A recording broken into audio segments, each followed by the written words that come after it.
এটা হলো ইসলামী আন্দোলন বাংলাদেশ সরমানি হুজুরের দল।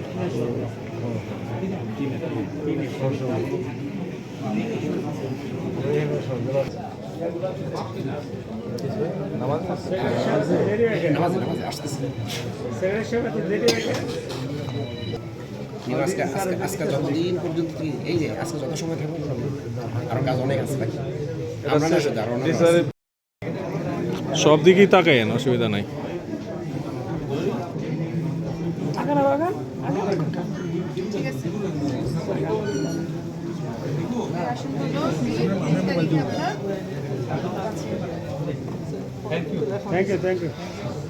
জি আলহামদুলিল্লাহ। যদি প্রশাসন এবং যারা অন্তর্বর্তীকালীন সরকারে আছেন সবাই যদি নজর রাখে এবং সেটা যদি সুন্দরভাবে আমাদেরকে যে একটা ভালো নির্বাচন, একটা নিরপেক্ষ নির্বাচন উপহার দেওয়ার চেষ্টা করে, তাহলে আমার মনে হয় সেটা সম্ভব হবে। যদি অন্তর্বর্তীকালীন সরকার এবং প্রশাসন সেটাকে নজরে না আনে তাহলে সেটা সম্ভব হবে না।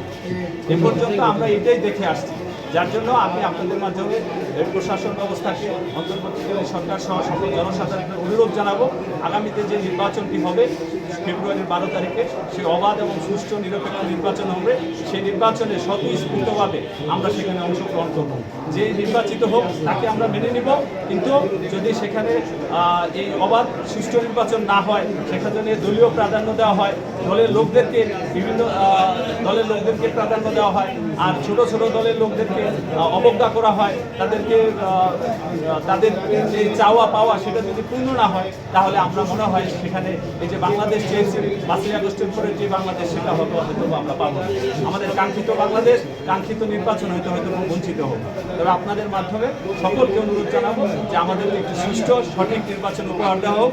এই নির্বাচনের মাধ্যমে যেন আমরা আগামীতে সুন্দর একটা বাংলাদেশ করতে পারি, আমাদের কাঙ্ক্ষিত বাংলাদেশ যেন করতে পারি। সবাইকে ধন্যবাদ জানাই। সবাই